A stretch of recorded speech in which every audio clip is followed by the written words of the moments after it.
قال لن ترانی، تم مجھے ہرگز نہیں دیکھ سکو گے۔ سلامتی ہے ان آنکھوں پہ جو ہدایت پہ نظریں جمائے بیٹھی ہیں، ان کانوں پہ جو ذکر خیر کے منتظر رہتے ہیں، اور ان قدموں پہ جو ہدایت کی راہ پہ گامزن ہیں۔ تو یہاں اب سیدنا موسیٰ کو بلا لیا گیا ہے، اس لیے بلا لیا گیا ہے کہ انہیں اللہ کی شریعت دی جائے، اللہ کا قانون دیا جائے۔ تورات کے بارے میں عرض کر چکا کہ وہ اصلاً قانون ہے، یعنی قرآن مجید اصلاً انذار کی کتاب ہے جس میں قانون بھی ہے۔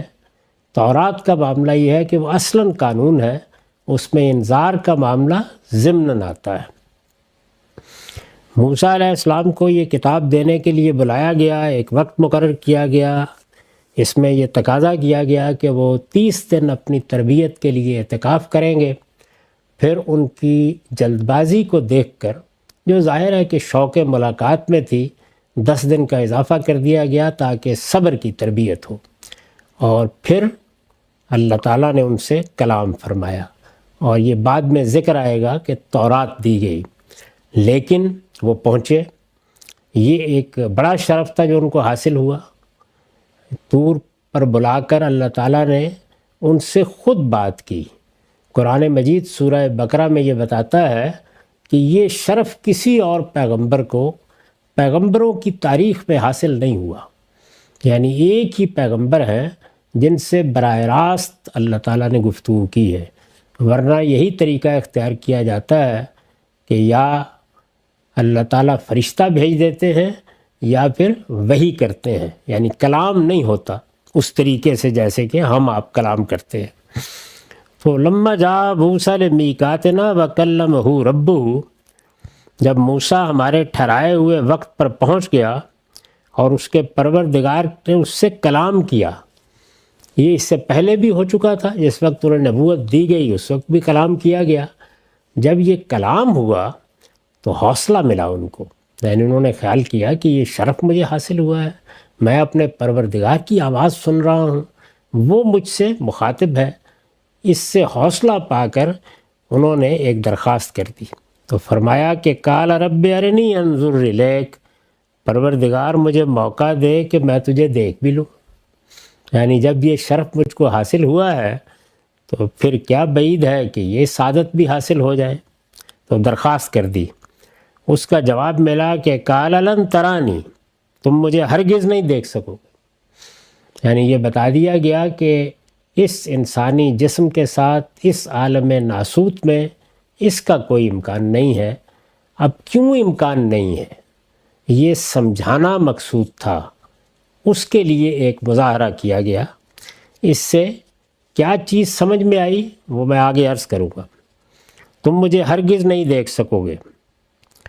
فرمایا وَلَٰكِنْ انظُرْ إِلَى الْجَبَلِ، البتہ اس سامنے کے پہاڑ کی طرف دیکھو، فَإِنِ اسْتَقَرَّ مَكَانَهُ فَسَوْفَ تَرَانِي، اگر یہ اپنی جگہ پر قائم رہ جائے تو آگے تم بھی مجھے دیکھ سکو گے۔ فَلَمَّا تَجَلَّى رَبُّهُ لِلْجَبَلِ جَعَلَهُ دَكًّا، پھر جب اس کے پروردگار نے پہاڑ پر تجلی کی تو اس کو ریزہ ریزہ کر دیا۔ وَخَرَّ مُوسَىٰ صَعِقًا، اور موسیٰ بے ہوش ہو کر گر پڑے۔ فَلَمَّا أَفَاقَ قَالَ سُبْحَانَكَ تُبْتُ إِلَيْكَ وَأَنَا أَوَّلُ الْمُؤْمِنِينَ، پھر جب ہوش آیا تو بولے تو پاک ہے، میں تیرے حضور توبہ کرتا ہوں اور گواہی دیتا ہوں کہ سب سے پہلے ماننے والا میں ہوں۔ اس سے پہلے میں عرض کر چکا کہ موسیٰ علیہ السلام کی درخواست بالکل فطری تھی۔ مجھے آپ کو بھی اگر یہ موقع ملے اور کچھ حوصلہ پا سکیں تو ہم بھی یہی چاہیں گے۔ ہر انسان جو پروردگار کو مانتا ہے، اس کی اگر سب سے بڑی خواہش پوچھی جائے تو یہی ہوگی کہ اس کی ملاقات ہو جائے، وہ کبھی دیکھے اپنے پروردگار کو۔ تو میں نے بھی اس پر لکھا ہے، یہ شوق ایک فطری شوق ہے، اس وجہ سے جناب کو اللہ تعالیٰ نے اس پر کوئی ملامت نہیں فرمائی بلکہ صرف سمجھا دیا ہے۔ یہ جو سمجھا دیا گیا ہے اور ایک جلیل القدر پیغمبر کو سمجھا دیا گیا ہے، یہ بڑا پیغام ہے۔ اس دنیا میں جتنے بھی صوفیانہ مذاہب پیدا ہوئے ہیں اور ہمارے ہاں بھی اس کے اثرات پہنچے اور وہ تصوف کی صورت اختیار کر گئے، ان سب میں اس طرح کے مشاہدات ہی کو ہدف بنایا جاتا ہے۔ کائنات کے پروردگار سے ملاقات ہو جائے، ملائے اعلیٰ کا مشاہدہ ہو جائے، ایک معراج کی سی صورت واقع ہو جائے، زمین و آسمان کے راز نمایاں ہو جائیں، قبور کا کشف ہو جائے، انہی چیزوں کو ہدف بنایا جاتا ہے۔ تو اس میں یہ بتا دیا گیا ہے کہ اللہ تعالیٰ کو دیکھنا یا اللہ تعالیٰ کے سامنے اس طرح سے آنا یہ ممکن نہیں ہے۔ اور ممکن کیوں نہیں ہے؟ انسان اپنے اس ناسوتی جسم کے ساتھ، اس جسد کے ساتھ، ان صلاحیتوں کے ساتھ اس کا تصور نہیں کر سکتا، یعنی اس میں اس کے تحمل کی قوت نہیں ہے، وہ یہ بار نہیں اٹھا سکتا، وہ سامنا نہیں کر سکتا۔ تو اللہ تعالیٰ نے موسیٰ علیہ السلام کو سمجھانے کے لیے یہ طریقہ کیوں اختیار فرمایا؟ استاذ امام لکھتے ہیں یہ مشاہدہ حضرت موسیٰ کی اطمینان دہانی کے لیے کرایا گیا، یعنی اپنے بندے کو کوئی ملامت نہیں کی، سمجھایا اور ایک عملی مثال سے سمجھایا۔ یہ مشاہدہ حضرت موسیٰ کی اطمینان دہانی کے لیے کرایا گیا کہ خدا کی تجلی ذات کی تاب تو کوہ و جبل بھی نہیں لا سکتے۔ انسان کا معاملہ بھی یہ ہے کہ وہ اس مٹی سے بنا ہوا ایک پتلا ہے، اس کے عناصر یہی ہیں، وہی عناصر جو آپ کو سبزی گوشت کے ذریعے سے ملتے ہیں، جن سے نشو و نما ہوتی ہے، وہ یہیں سے پیدا کیا جاتا ہے۔ یہ پہاڑ، یہ دریا، یہ سمندر، یہ سب بھی انہی عناصر سے بنے ہیں۔ ایک تالیف نے ان کو وجود بخشا ہے، ایک تالیف نے ہمیں وجود بخشا ہے، اصل شخصیت البتہ آسمان سے آتی ہے۔ تو یہ وجود، یہ جسم، یہ جسد، یہ شخصیت یہ تحمل نہیں کر سکتی اللہ تعالیٰ کی تجلی کا۔ یہ مشاہدہ حضرت موسیٰ کی اطمینان دہانی کے لیے کرایا گیا کہ خدا کی تجلی ذات، یعنی صفات کو تو ہم کچھ سمجھ لیتے ہیں، اللہ تعالیٰ سراسر رحمت ہے، وہ شفقت فرماتا ہے، اللہ تعالیٰ غفور ہے، وہ صاحب حکمت ہے، یہ سب چیزیں ہمارے لیے سمجھنی آسان ہے کیونکہ ان کا کچھ نہ کچھ پرتو ہمارے اندر بھی موجود ہے۔ لیکن ذات کا کوئی شمع بھی ایسا نہیں ہے کہ جس کو ہم تمثیل کے لیے ہی منتخب کر سکیں اور اس دنیا میں وہ پایا جاتا ہو۔ اسی لیے قرآن مجید نے تنبیہ کی ہے کہ لیس کمثلہ شیء، کہ اس دنیا میں تمہارے علم کی بنیاد تمثیل ہے۔ جن چیزوں کو تم مشاہدے میں لاتے ہو، انہیں نام دیتے ہو، ان کے تصورات قائم کرتے ہو، اب اس کے بعد استنباطی علم در حقیقت انہی کی تمثیل سے وجود میں آتا ہے، جس کو قرآن مجید نے آیات متشابہات سے تعبیر کیا۔ تو یہ بتا دیا گیا کہ ذات خداوندی کے لیے اس طرح کی کوئی چیز نہیں ہے۔ یہی معاملہ ذات خداوندی کے افعال کا ہے، وہ جس دنیا میں جس قانون کے تحت واقع ہوتے ہیں وہ اس زمان و مکان کے حدود کے پابند نہیں ہوتے۔ تو فلسفے کی بھی سب سے بڑی غلطی یہ ہے کہ وہ انسان سے ان کائنات اور کائنات کے قوانین کو سمجھنے کی بجائے خدا میں بیٹھ کر سمجھنا چاہتا ہے۔ یہ ممکن نہیں ہے کیونکہ جیسے ہی یہ کام کیا جائے گا ہمارے پاس تمثیل کے لیے پھر انسانی ہوگا۔ تو اس طریقے سے ہم اس ذات خداوندی کو جو هو الاول هو الآخر والظاہر والباطن ہے، اس زمان و مکان کے اندر رکھ کر سمجھنے کی کوشش کریں گے۔ اس میں پے در پے غلطیاں ہوں گی، تضادات پیدا ہو جائیں گے، ایک کے ساتھ دوسری چیز متصادم محسوس ہوگی، یہ کسی طرح گرفت میں نہیں آئے گا۔ یہی وجہ ہے کہ یہ بتایا گیا کہ اللہ تعالیٰ کی صفات کا کچھ شعور تمہیں دیا گیا ہے، اس کے مطابق تم تصور قائم کر سکتے ہو۔ اللہ تعالیٰ اپنے افعال کے بارے میں اپنے پیغمبروں کے ذریعے سے بتا دیں گے کہ وہ کیا سنن ہے جس کے تحت وہ معاملہ کرتے ہیں، یہ تم سمجھ سکتے ہو۔ لیکن یہ کہ خود ذات خداوندی کا معاملہ کیا ہے، خود ذات خداوندی کے علم کی نوعیت کیا ہے، خود ذات خداوندی کی قدرت کس طریقے سے چیزوں کا احاطہ کرتی ہے، یہ انسان کے گرفت میں آنے کی چیز نہیں ہے۔ تو قرآن مجید نے یہاں سبق دیا ہے کہ ایاز قدر خود بشناس، اپنے حدود میں رہ کے علم حاصل کرنا چاہیے۔ اسی وجہ سے یہ بات عارف کہتے ہیں کہ علم صرف یہ نہیں کہ آپ کیا جان لیں، علم یہ بھی ہے کہ آپ یہ جان لیں کہ آپ کیا نہیں جان سکتے، اور یہ سب سے بڑا علم ہے۔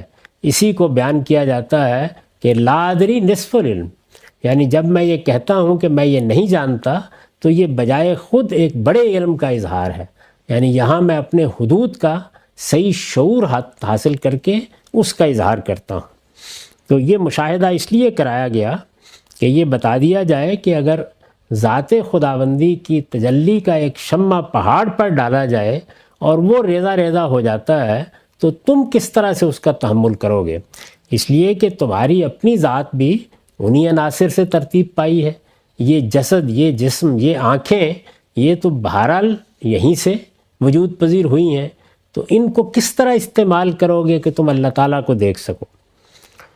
خدا کی تجلی ذات کی تاب تو کوہ و جبل بھی نہیں لا سکتے، جو جامد اور ٹھوس ہونے کے اعتبار سے سب سے بڑھ کر ہیں، تو تم انسان ضعیف البنیان، یعنی جس کی ساری تعمیر ہی بڑے ذوف کے ساتھ ہوئی ہے، اگر دیکھا جائے تو کسی چوٹ کو، کسی قوت کو تحمل کرنے کے لیے پہاڑ کہیں زیادہ طاقتور ہے، انسان کا معاملہ تو بہت ہی ضعف اور بہت کمزوری کا ہے۔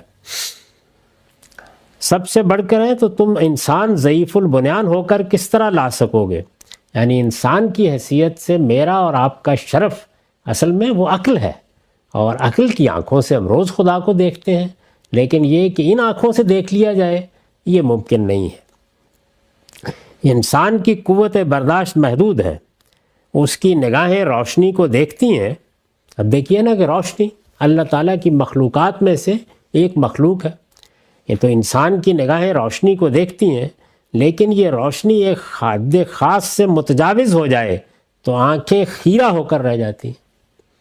یعنی ایک حد ہے جس میں ہم روشنی کو دیکھ سکتے ہیں، اس سے بڑھ جائے تو آنکھیں چندیا جاتی ہیں، نہیں دیکھ سکتے، بلکہ بعض اوقات بینائی ہی سلب ہو جاتی ہے، اندھا ہو جاتا ہے انسان اگر روشنی کی کسی ایسی قوت کو یا اس کے ایسے منبع کو دیکھنے کی کوشش کرے کہ جو اس کے حدود سے متجاوز ہے۔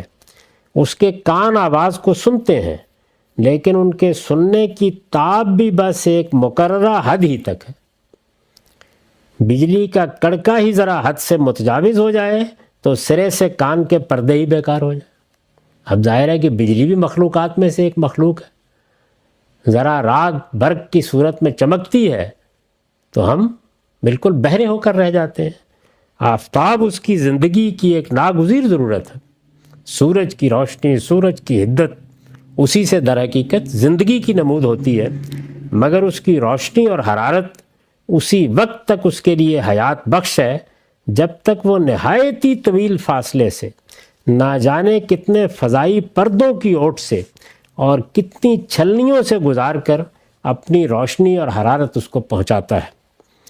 اگر کسی دن ذرا کرۂ ارض سے قریب آ کر اس پر ایک نظر ڈال دے تو سارے جاندار جل بن کر خاک اور راکھ ہو جائے۔ یعنی اللہ تعالیٰ نے ہمارے تحمل کا صحیح اندازہ کر کے سورج کو اس جگہ رکھا ہے کہ ہم برداشت کر پاتے ہیں، حالانکہ اس کی روشنی، اس کی حدت، یہ سب ہماری ضرورت ہے، لیکن ہمارے لحاظ سے یہ کروڑوں میل کا فاصلہ ہے جس سے وہ اپنی روشنی پہنچاتا ہے ہم تک۔ تو اس لیے اگر وہ کسی دن ذرا کرۂ ارض سے قریب ہو کر نظر ڈال دے تو سارے جاندار جن بھول کر خاک اور راکھ ہو جائیں، تو جب اس کائنات کی مخلوق کے مقابل میں انسان کی قوت برداشت اتنی ناتواں ہے، اتنی کمزور ہے، تو وہ خدا کی ذات بہت کی تاب کس طرح لا سکتی ہے جو نور مطلق اور تمام چون و چگوں سے ماورا اور بالاتر ہے۔ نور مطلق یعنی ایک ایسا نور کہ جس کی کسی قید اور شرط سے آپ تصویر نہیں بنا سکتے ذہن میں، سب چیزوں سے بالاتر۔ چنانچہ قرآن مجید نے یہی بات کہی ہے سورہ حدید میں کہ نہ یہ تمہارا زمان ہے جس میں وہ محدود ہوتا ہے، نہ تمہارا مکان ہے جو اس کا احاطہ کر سکتا ہے، وہ ان سب چیزوں سے بالاتر ہے۔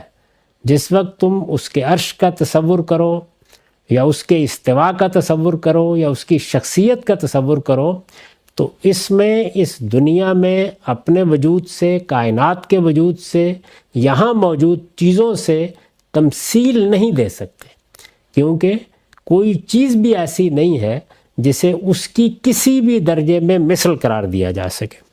تو یہ بتا دیا گیا کہ خدا کی ذات بہت کی تاب کس طرح لا سکتی ہے، یعنی انسان یہ مخلوق کیسے لا سکتی ہے جو نور مطلق اور تمام چون و چگوں سے ماورا اور بالاتر ہے۔ جتنے اعراض لاحق ہوتے ہیں وہ سب کے سب بے معنی ہیں، وہاں یہ سب چیزیں ہمارے متعلق ہیں، یہ سارے تعینات ہمارے ہیں، وہ ان سب چیزوں سے بالاتر ہے۔ اس کے بعد ارشاد فرمایا، پھر جب اس کے پروردگار نے پہاڑ پر تجلی کی تو اس کو اور ریزہ ریزہ کر دیا اور موسیٰ بے ہوش ہو کر گر پڑے۔ پھر جب جو ہوش آیا تو بولے، تو پاک ہے، میں تیرے حضور توبہ کرتا ہوں اور گواہی دیتا ہوں کہ سب سے پہلے ماننے والا میں ہوں۔ یہی پیغمبروں کا معاملہ ہے، یعنی انہوں نے فوراً کہا کہ ہو سکتا ہے کہ مجھ سے یہ غلطی ہوئی ہو، اس کا یہ مطلب ہرگز نہیں کہ میں نے یہ تقاضا کیا ہے کہ دیکھوں گا تو مانوں گا، نہیں، میں سب سے پہلے ایمان لانے والا ہوں۔ یہ زیر بحث نہیں ہے، ایک فطری شوق تھا، اس کا اظہار ہوا، پروردگار میں اس سے بھی رجوع کرتا ہوں۔ تو انہوں نے اپنی حیثیت پہچانی اور فوراً توبہ کی۔